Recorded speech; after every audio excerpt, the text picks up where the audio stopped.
Official.streetsmarks@gmail is how you want to contact us. Listen to us right here exclusively on YouTube, Street Smart Audio. Or fuck with us. Official.streetsmarks on IG, Street Smarks fan page at Facebook, Street_Smarks on Twitter. This is the Extreme Retro Review for ECW, September 18th, 1993. This is UltraClash. UltraClash. First, let me get something out of the way while I warm up. All right. There is a YouTube channel called Extreme Wrestling Archive. Extreme Wrestling Archive. Right. Okay. And these guys started after us. All right. Okay. And all they do is fucking do reviews of all the big shows. Huh. Right. So these fucking guys, it sounds like one guy sounds like a dork. Another guy sounds like he's in the Twilight Zone because he sounds like he's from here. And the other guy sounds like this. They don't have the smooth and sultry voice like the Scourge of the IWC, and they don't have the vocal cadence of a snail's ass of molasses. Like my counterpart right here. Oh man, the Pony Poon Pulverizer, Hollywood the Great One. So to the Extreme Wrestling Archive channel, fuck you. Ride our wave, bitch. You know what I'm saying? You're welcome. So, start out with an ECW Academy plug. Alright? $3,000 or $1,500 down in monthly installments. Fuck out of here. You can be like JT Smith. Yeah, you can wrestle like Iron Man Tommy Cairo. The Sandman. Oh, holy shit. Sign me the fuck up. Tony the Hitman Stetson. Hey. He's alright. He is alright. Sorry, Hitman. Alright, so we got a theme music intro. The host is Joey Styles, and the location is at the ECW Arena.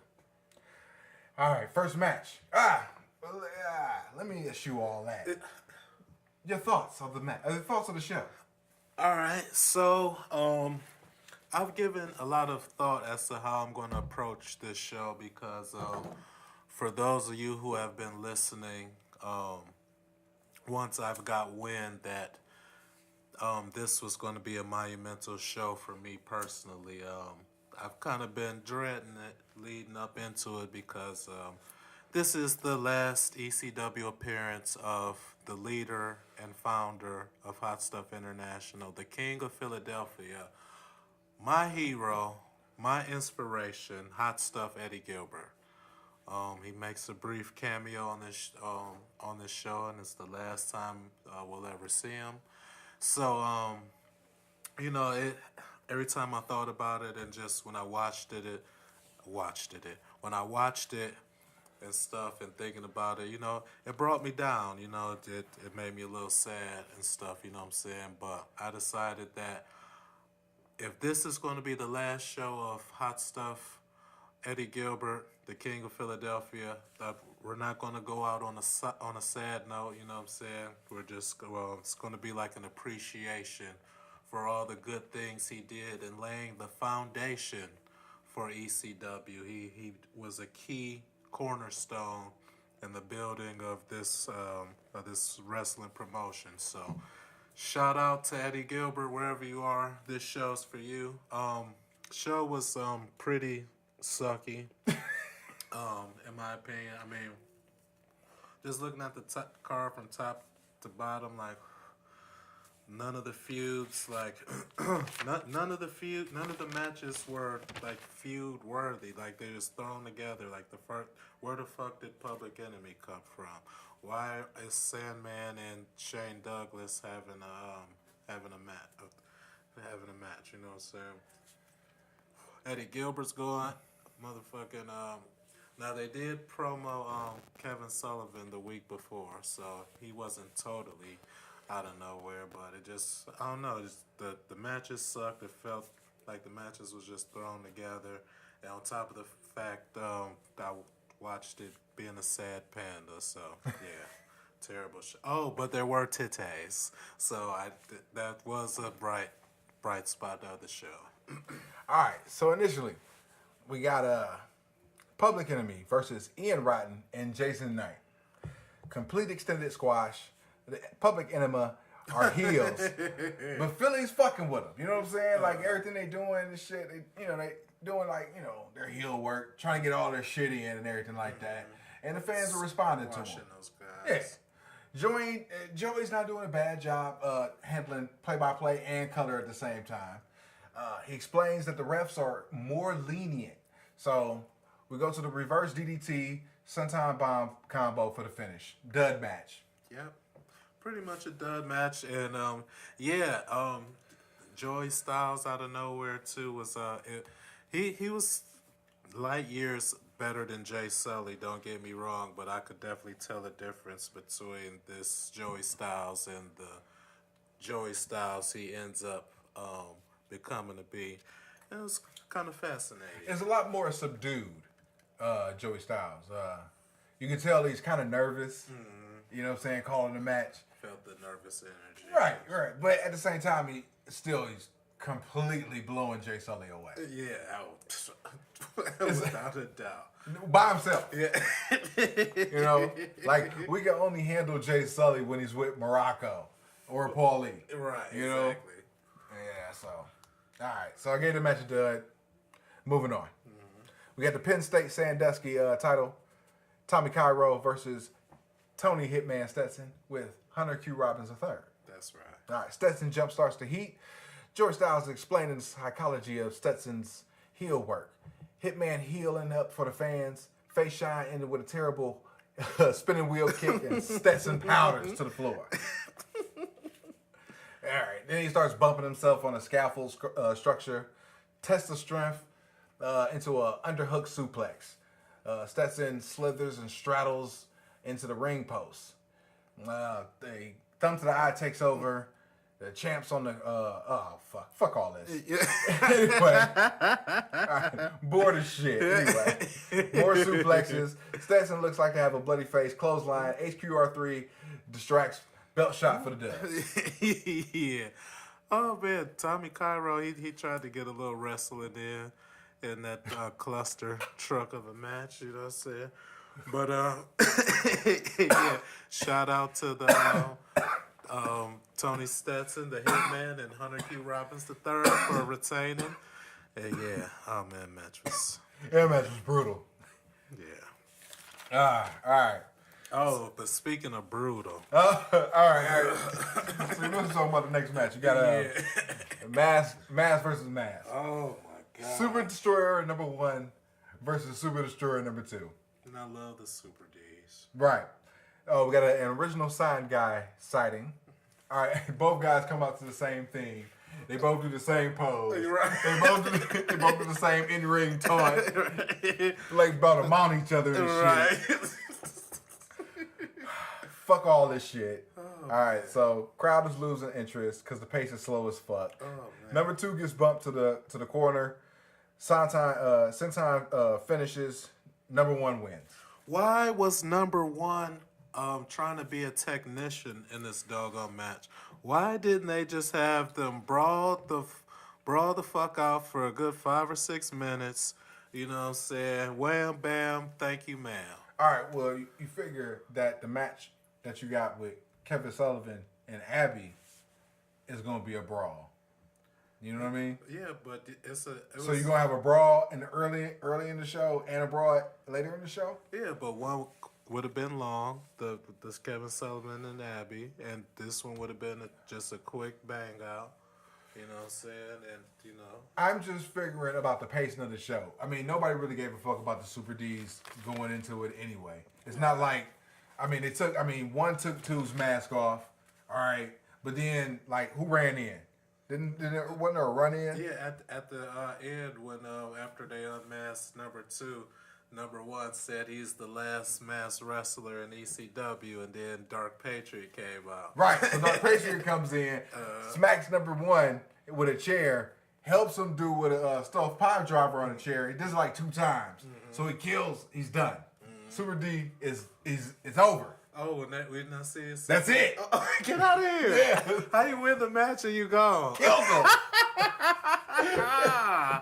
What? Exactly. He beats number 2. Unmasks number 2. Then Dark Patriot runs in. Alright. Smacks number 1 with the chair. Helps number 2 pile drive him onto the chair. Twice. Right. And then he's over. Like there's no more Super Destroyer in ECW. That's it. Wow. That's a hell of a way to book someone out of a promotion. And you bury this, or you end the Super Destroyer gimmick period. Right. So you unmask the. So what? Do we see number 2 again? Right. He gets repackaged later on. Repackaged. But for like the shortest thing, I think it came in like maybe 2 weeks. Oh my! And that's it. Right. You have him go over number 1. He keeps his mask. You unmask number 1, and then you see what you can get out of just. You make him just Super Destroyer. See what you can get, and then repackage. And why would you kill something that was already over? Because Eddie Gilbert doesn't have the book anymore because he's out of the promotion, and Paul Lee don't want that shit. So that's it. And plus, you got Sabu coming in. You got Tasmaniac coming in. You got Tommy Dreamer coming in the next month. So you got to make room for these guys. Already, yeah. So what do you do with Super Destroyer number 1? What do you do with number 2? I mean, shit, you repackage him and job him the fuck out because he ain't worth a damn. All right. So Dark Patriot beating up and killing Super Destroyer number 1 leads into the scaffold match. This is another long-running theme of Paul Lee booking. Matches that bleed into other matches. Oh, man, that rubbed me the wrong way. Yeah, that's something that you're going to be noticing going forward. Really? Yeah. Oh, there's one show, I think it's like November to Remember 2000. Okay. First 4 matches bleed all into each other. Like the first hour of the show, there is no stopping. Seriously. Oh man, that sounds. I can't even awful. remember. And they're all bums. They're not even good matches. Just running They're up through the assembly line. Right. Like, let's get these, and they're not getting. And it's November 2000. They're not getting paid. So these guys are out here just killing themselves for free. Ridiculous. Dang. Anyway, Poor guys. JT Smith versus Dark Patriot in a scaffold match. Actually, upon repeated viewing of this match, I actually kind of liked it. Usually, I hate scaffold matches because they all suck. This is the first one I really paid attention to. And it was some inventive spots. I mean, they did the powder deal. You know what I'm saying? Everybody does the powder deal in the scaffold match. But they had this pole that was up on the up there in on the ceiling or whatnot. And they kept using that, you know, as a weapon. Like JT got rammed into it like 3-4 times. Then he got fucking Hangman's DDT onto the fucking scaffold from the pole thing, or you know what I'm saying, the pipage or whatever you want to call it. I kept wondering how sturdy that thing was. It didn't look sturdy at all. No, yeah. But you know how scaffold matches go. Everybody, T's thrown off here, T's throw off here, powder in the face, shit with the pole with the pipe in the ceiling. JT gets thrown off, and a hellified bump he took. Yeah. I mean, is that it? Yeah. That's it. Oh, man. UltraClash. Oh man. Yeah, that I just I gotta give him the JT Smith particularly credit for taking bumps on that bad boy. Dude, he's taking so many fucking bumps. And he took the Eagle's Nest bump. You know what I'm saying? And then they work in that he has a knee problem going forward. Which is cool because he's the plucky underdog babyface, all right? But he can't fucking work. He got exposed by the Japanese boy, you know what I'm saying? And now you got him in a scaffold match. Dark Patriot's on his way out the fucking door. Does he do the job? Fuck no. This is where JT Smith is supposed to get his comeuppance. And he doesn't. to a guy who's on his way out of the promotion. So, no love for JT Smith. Dude, you work at Carver W. Reed for the motherfucker who is the bankroller for the promotion, and you just did a job off the Eagle's Nest. I mean, a jump off the Eagle's Nest, and then you jobbed in the big fucking blow-off scaffold match. Dude, you are a nobody.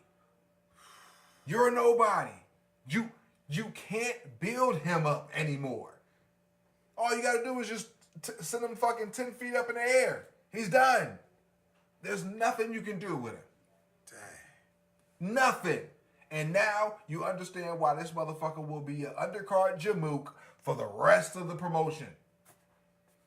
Because he did these fucking jobs when he didn't fucking have to. He should have fucking walked.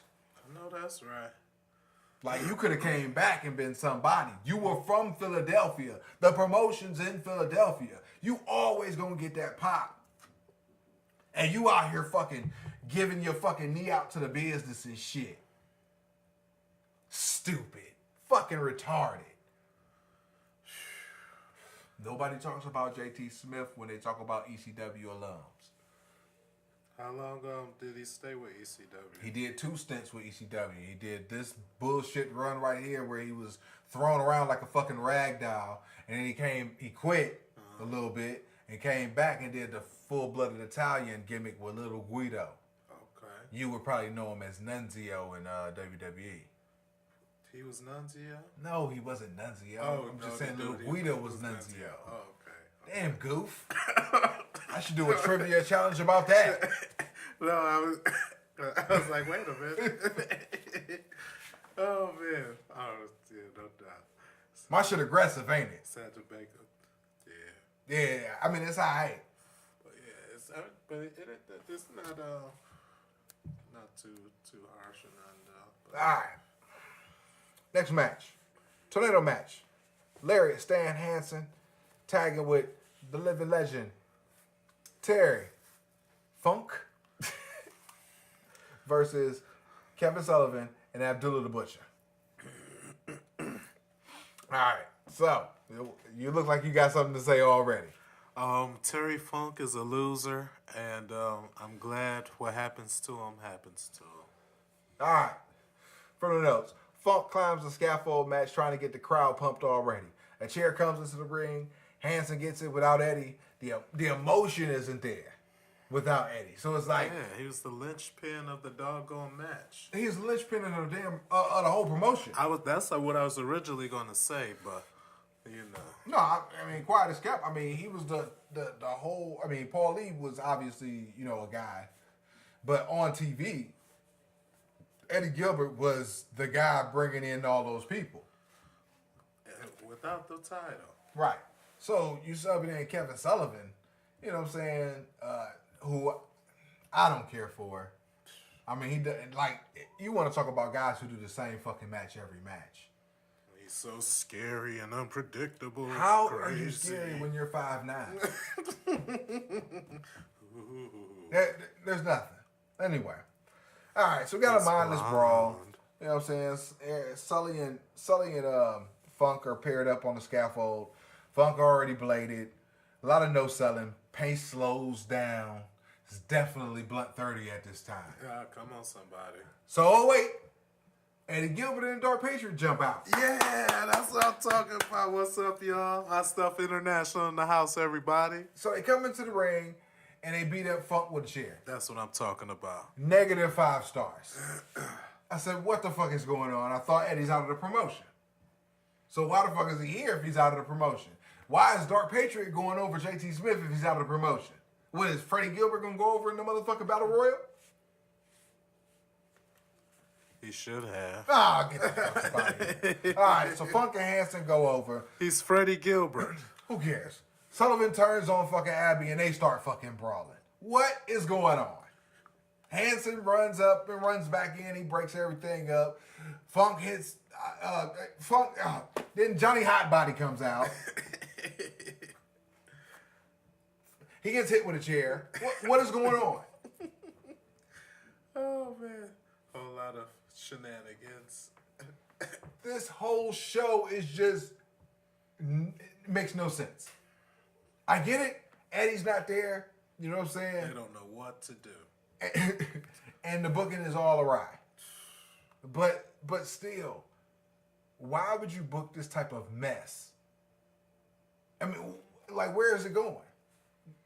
Are you restructuring the booking again? Because if they're out of the promotion, Eddie and fucking Dark Patriot aren't the champs no more. You know what I'm saying? So now you got to have another tag title tournament. You know what I'm saying? Chico Santana left. Now Shane Douglas is the champ. You know what I'm saying? He won it in Rio de Janeiro. in a tournament.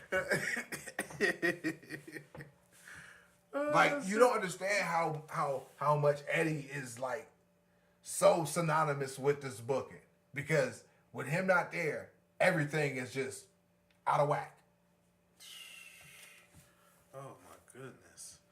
I mean, shoot, just doing this show, I could book UltraClash. UltraClash. If with Eddie leaving, with the pieces that I had in place instead of this newfangled mess that they slopped together. Regardless of all that, the crowd is loving the whole show. They're loving this gratuitous violence, and I don't care. I'm just like, and I'm watching it from week to week, like, what the fuck is going on? All this shit is just fucked up now. And now you're going to see all these damn clip shows going forward because of the booking being all out of whack. Yay! So you will get a trivia title shot deal. Oh, I'm not going to hold my breath because you said the same thing last week. And here we are this week, robbed of my championship. And unfortunately, the contest that we would have had off the air and stuff, I ran through all the Intercontinental Championship matches at WrestleMania from 1985 to the year 2000. That's WrestleManias 1 through 16. I can attest to that. He can, you know what I'm talking about, and I would have got my title back. But he's a coward, he's scared, and he's not Hot Stuff International material.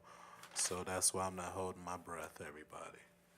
The uncrowned champ in the house. I'm glad you're getting it out.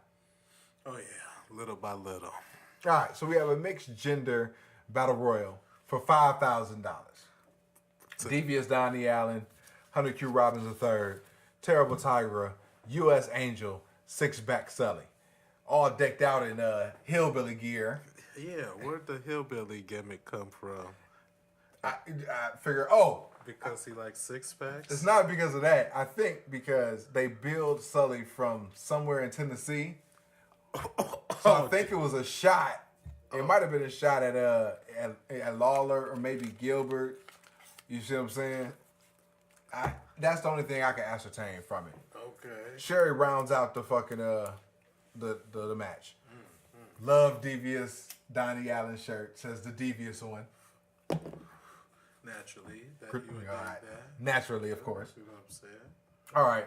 So we got Sherry and Angel giving Sully some kicks and they dump him quick. Allen gets slammed by U.S. Angel and she dumps him. Hold on. I got one question. So right after Sully got dumped and stuff, he looked like he smacked Sherry on the ass and shit. And she took a mean ass swing. You know what I'm saying? I don't know if it was, you know what I'm saying, a work or a shoot, but it's like if Sully hadn't, you know what I'm saying, dipped out the way real quick, she would have caught him pretty hard. It looked like she had some stank on that. So I'm just wondering if, you know.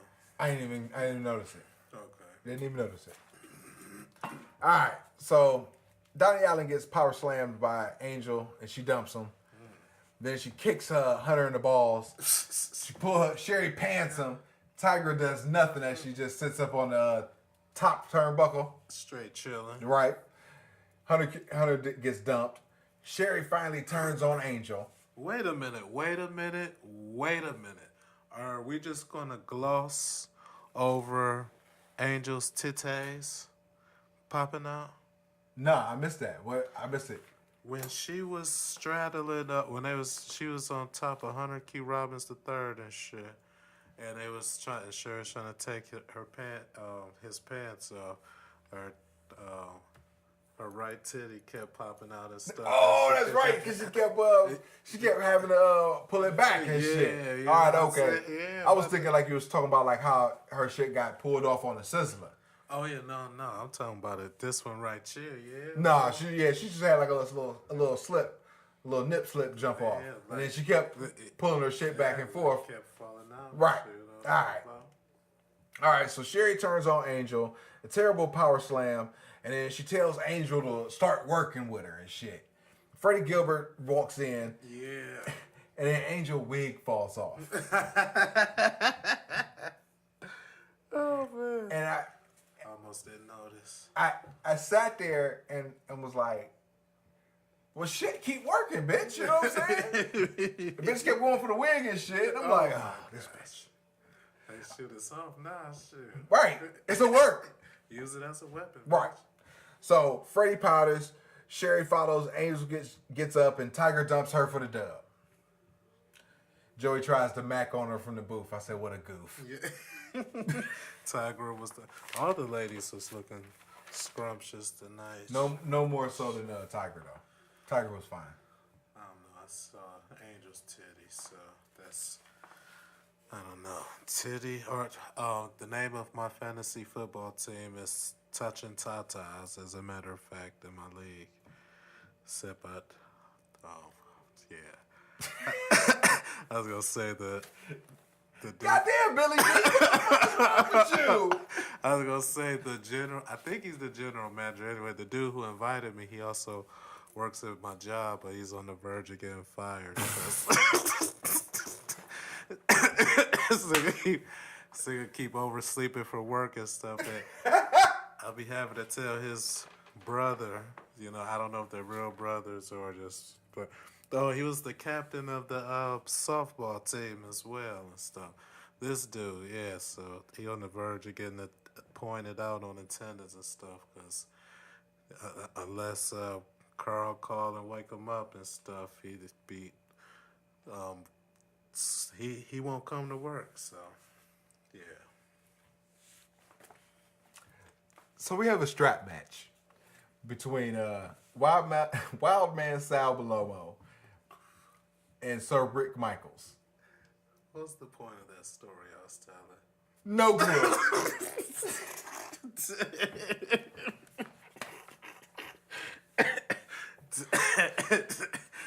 My bad. Loser gets 10 lashes. Sal with a teddy bear dressed like the same. He starts throwing fucking teddy bears in the crowd. I said, nope, I'm not fucking doing this. I don't care. All right? Fucking titties.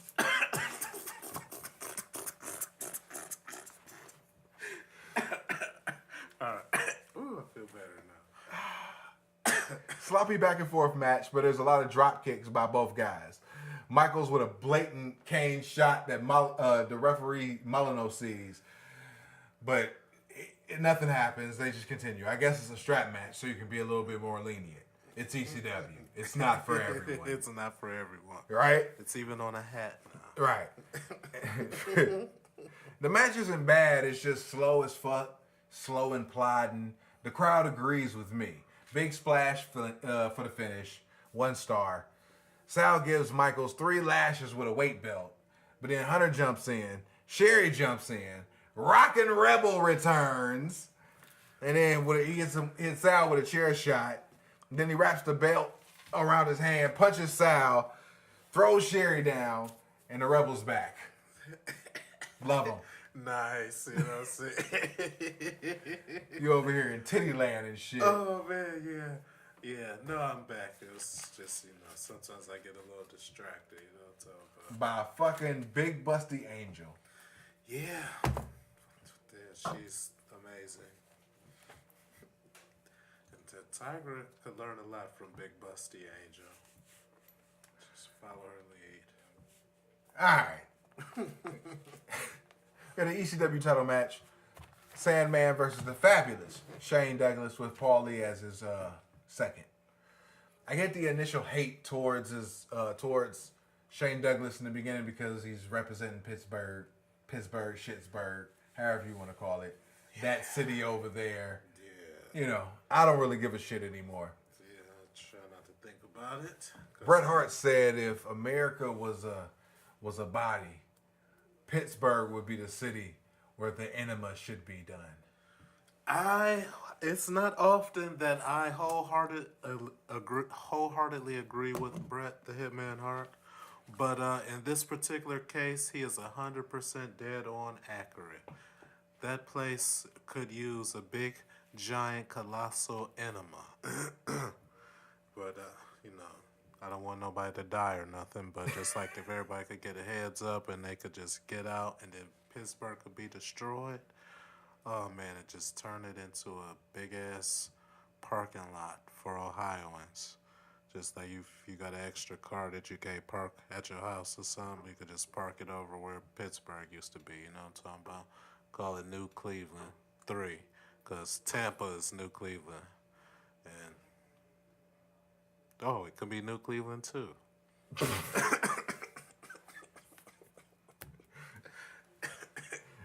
So the crowd is getting to Shane Douglas early, so he starts to powder and takes off towards the back. Finnegan saying, if you don't answer the count of 10, he'll strip you of the belt. And that's some horse shit. When does the referee, not the president or the chief executive officer or the CFO or whatever, when does the referee can decide at the start of a match that he can just change a title match of all things? What gives him the right to decide that he can remove the champion's advantage and make the title transfer over to the Sandman on a count out? Who does he think he is? Senior official John Finnegan. And it's ECW. It's not for everyone. Okay? Just fucking go with it. Well, that's some bullshit. All right. So Shane runs back in. They start with a House of Fire. And they do a back and forth basic match. All right. The crowd's not into it because they really don't give a shit about Sandman at this point. And Shane Douglas is basically a paper champ. That's first. He is a member of Hot Stuff International in association with the Dangerous Alliance. That is disrespectful. He is not a paper champ. He is the ECW heavyweight champion. Well, nobody saw a title change. Well, you know what? You blink, you missed it. Because you should have been tuned in to a pay-per-view in Rio de Janeiro. I was there, so... But all the people in Rio de Janeiro who saw it, they witnessed history. All right, so you got a basic title match, I should say. Crowd's not into it. They do the big double down spot. They're going for epic, okay? But the guys aren't there yet. You know what I'm saying? If this match is probably in '98, you know what I'm saying? The crowd will fucking be cheering and popping and rubbing their tits and jacking their dick off for the match. But in '93, nobody gives a damn about this match. And they just threw them together and shit. You got a visual pin after the double down. Paulie comes out with the phone. Did he threw it to Shane? Yeah. Threw it to Shane. Hit him for the 1, 2, 3. Yeah. All right. I mean, it wasn't a bad match. It just nobody cared. Yeah. You know what I'm saying? So I mean, pretty much. And I'm down with Shane Douglas because he's on my squad and everything. And, Eddie basically blessed him, gave him the torch and stuff. So, shoot, I'm rocking with Shane. No, I have to omit that because that was a false finish. This shit is all over the place. All right, so hit him with the fucking phone, false finish. Oh, yeah, Then did the that's flying right. crossbody roll through for the fucking real held the finish. tights, Yeah, held the tights. Same did his. Yeah, Shane retains. Nobody cares. Hack chases Paul and Shane out of the motherfucking ring. Boo-boo. Boo-hoo. Nobody cares. Moving on. All right, so finishing out UltraClash 93, we got the Headhunters from the Wing promotion versus Harry Back Perez and Crash the Terminator, also known as Hugh Morris. Why is this the main event? I don't know. Why is it 15 minutes long? it's ECW. It's not for everyone. Like they came up with the perfect slogan because you can answer any ECW question with "It's ECW." It's not for everyone. Right. And this fucking show was not for me. I mean, basically, barbed wire baseball bat match. They run and get the fucking match. They all fucking bleed. There's a whole bunch of fucking moonsaults by by the Abbey crew. More stuff happens. Yeah. Yeah. A bunch of botches, a bunch of bitches, a bunch of bullshit, and we round out UltraClash with a horrible fucking match to main event the show. But to add a little positivity to it, they worked their asses off though. They came to, you know what I'm saying, do their thing, and it was a lot of they whooped each other's ass, and you know what I'm saying, it was a brutal match, and they was flippy flopping around and stuff and trying and stuff. The match sucked. Oh yeah, oh without a doubt. And it was, oh man, it was a chore to get through. And that's the problem. That's why I had to look at you when you talked about the first match that these fucking guys were in on TV, and you were like, oh, this match is good. I'm like, this match is fucking terrible. With the fucking headhunters against Mr. Danger and Miguel Perez Oh Jr. yeah. I like probably because it wasn't so long, and I don't know. I thought that was definitely better than the UltraClash main event. But yeah, you know what I'm saying. I don't know, maybe because it was different from from what they was usually putting on TV and stuff. It was the same fucking match. You've seen one headhunter match. You've seen every headhunter match. And I'm going to tell you going forward, if you ever see the headhunters, it's going to be the same fucking match. Oh, man. It's going to be negative fucking infinity. One hit wonder, damn. Oh, my God. Maybe that's why they found this match I can't wait. Not enjoyable. I cannot wait till we do like Extreme Retro Review 235. And you see the headhunters return. And I'm going to be like this. I'm going to look at you like, what? What were your thoughts on this match? And you're going to be like, oh, man, da, da, da. And I'll be talking about Extreme Retro Review 26. Like, remember that review? Yeah, and bury the shit out of you there. Oh, man. Skip this show, man. Only for historical purposes only, man. This show is garbage. Yeah. It's straight trash. You know what I'm saying? Save yourself the headache. Well, if you do, don't skip it entirely. Do fast forward to the Abdullah the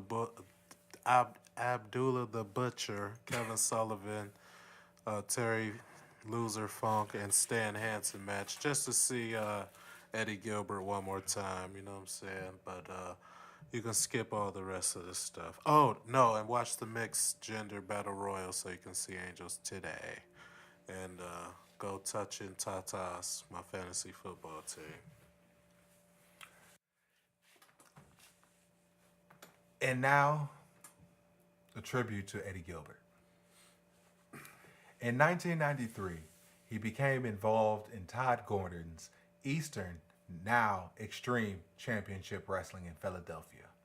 Again placed in charge of booking, Gilbert staked out the hardcore style, which is now the bread and butter of ECW.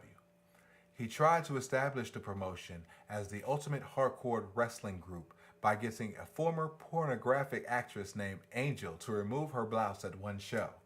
His cards became very violent and gimmick match oriented, but always remained very entertaining.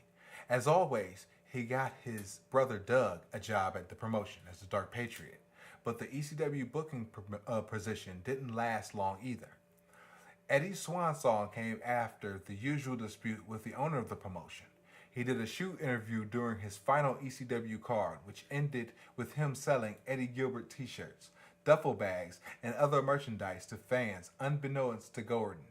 Gilbert and ECW parted company, each feeling they had been burned by the other. Even in Japan, where behind the scenes backstabbing is less prevalent, Eddie pulled yet another shoot interview in the old Wing promotion, which was also working the match under the mask as. Ooh, I'm sorry. Eddie pulled yet another shoot interview in the old Wing promotion in 1993 while working under a mask as the monster slash wrestler named Michael Myers, as in Michael Myers from the horror movie Halloween. Doug, who Eddie helped get hired by Wing, was also working the match under a mask as Freddy Krueger from the Nightmare on Elm Street films on the opposing team.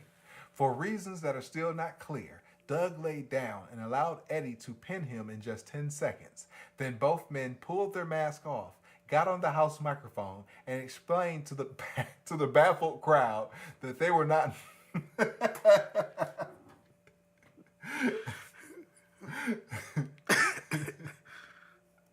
Then both men pulled their masks off, got on the house microphone, and explained to the baffled crowd that they were not monsters.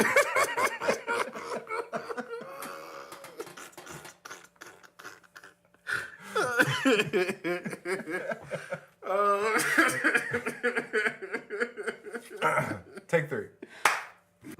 Then both men pulled their mask off, got on the house microphone, and explained to the baffled crowd that they were not monsters, but normal men, and that Wing was just trying to trick people into believing that they were movie villains. Whew. Right. That's what I'm talking about. This is shady fucking business. Yeah. So, dang, why? Oh man, see, why Wing try to trick the people like that? You know what I'm saying? No. They did it on Wing. What you mean they did it on Wing? No, the Wing was trying to trick the people into thinking that monsters was real. And Eddie Gilbert, what? Oh man, what a hero! What a national motherfucking treasure. You see what he does for this business?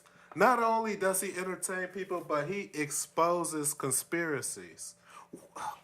Wow, that's good. And of course people gonna think Eddie the bad guy. You know what I'm saying? Cause he kept it real and stuff. It's disrespectful. Watch the Eddie Gilbert story on the Extreme Project. It's on Street Smart Audio. Until next week, life is a work. Make sure you get paid for it. And don't work for Wayne, because they tricking people out here. We'll be reviewing September 21st, September 28th shows next week.